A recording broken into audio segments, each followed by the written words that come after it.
$120 million in diamonds walking out the front door in broad daylight. That actually happened. We're going through every heist that made history. The ones so perfect they almost seemed impossible, and the ones where everything went catastrophically wrong. The Antwerp Diamond Heist. February 2003. A vault buried 3 floors underground, protected by 10 layers of security including heat detectors, radar, a magnetic field, and a seismic sensor. The thieves needed to get through all of it. They spent 2 years planning, and the leader, Leonardo Notarbartolo, rented an office in the Diamond Center just to watch how everything worked. He studied the guards, memorized their schedules, figured out the camera blind spots. His team built replicas of the security sensors in a warehouse and practiced defeating each one until they could do it in their sleep. When they finally went in, they bypassed the motion detectors using hairspray to block the sensors, covered the cameras with tape, and disabled the heat sensor by placing styrofoam panels around eye. They cracked open over 100 safety deposit boxes and walked out with diamonds, gold, and jewelry worth over $100 million. The perfect crime except for one detail. They left a half-eaten salami sandwich with their DNA on it. They got caught because someone got hungry.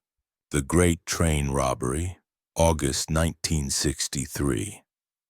A Royal Mail train carrying 2.6 million pounds, which today would be about $60 million.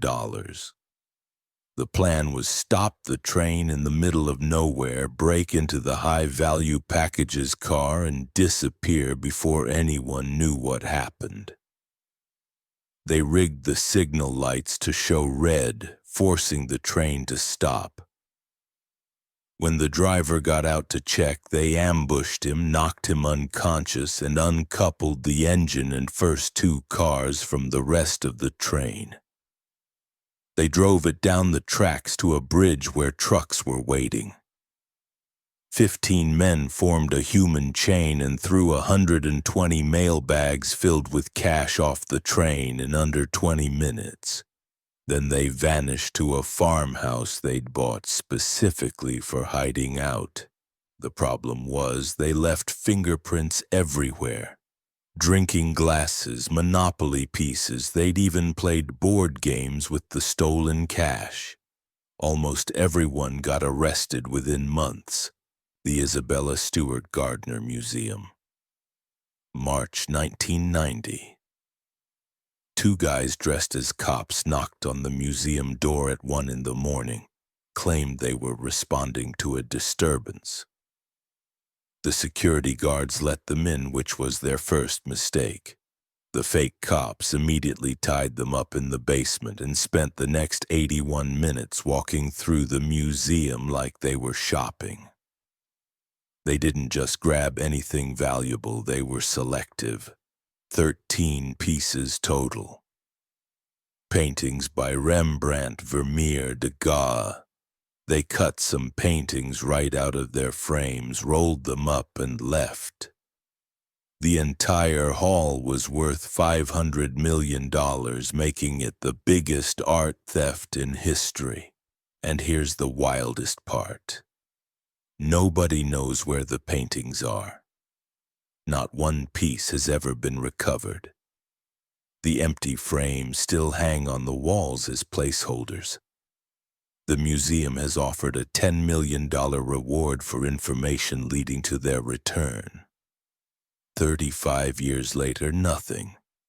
But not every heist relies on meticulous planning or disguises. Some just need raw audacity and a willingness to bet everything on a single moment. Which brings us to the next one, where a guy walked into the Securitas depot in Kent and somehow convinced employees to hand over £53 million. How he pulled that off is where things get really dark. The Securitas Depot robbery. February 2006. This wasn't some smooth Ocean's 11 operation. This was violence and terror dressed up as a heist. The mastermind, Lee Murray, had one advantage. He knew the depot manager's routine inside and out, so he kidnapped him. Not just him, his entire family. Wife, kid, all of them held at gunpoint while Murray's crew forced the manager to drive to work like it was a normal day. When he arrived, 14 men in balaclavas stormed in with him. They tied up the other employees, threatened to execute anyone who didn't cooperate, and started loading cash into a van. 53 million pounds. They filled an entire truck. The manager and his family were released hours later, traumatized but alive. Murray fled to Morocco, which has no extradition treaty with the UK. He got caught eventually, but not for the heist. For drug trafficking. He's currently serving 25 years in a Moroccan prison. Most of the money was never recovered. The Fortaleza Bank, August 2005. Brazil. A crew rented a house 3 blocks from the bank and told neighbors they were opening a landscaping business. For 3 months, they dug. A tunnel 250 feet long, reinforced with wood beams lit with fluorescent lights and ventilated with PVC pipes. They even installed a cooling system because the heat underground was unbearable. On a Saturday night, they broke through the concrete floor of the vault and spent the entire weekend clearing it out. $70 million in cash and valuables. When employees showed up Monday morning, the vault was empty. Police found the tunnel, the house, everything. But the thieves were gone. Only a few were ever caught. D.B. Cooper, November 1971. This one's different because nobody knows if he survived. A man bought a ticket under the name Dan Cooper, boarded a flight from Portland to Seattle, and mid-flight handed a note to a flight attendant. It said he had a bomb. He showed her a briefcase with wires and red sticks. His demands were simple: $200,000 in cash, 4 parachutes, and fuel for the plane. Authorities complied. The plane landed, passengers got off. Cooper stayed on with the crew.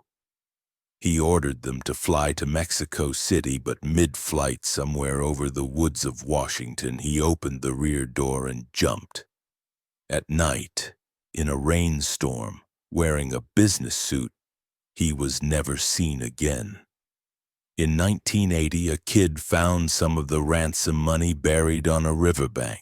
That's it. No body, no parachute, no Cooper. The FBI officially closed the case in 2016. He either died on impact or pulled off the only unsolved skyjacking in American history. Here's what strikes you after all of this. The ones who almost got away with it failed because of something small. A sandwich, a fingerprint, greed that made them stay too long. The ones who succeeded either disappeared completely or the system just gave up looking. And Cooper?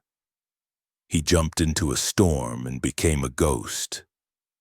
Whether he made it or not, nobody will ever know.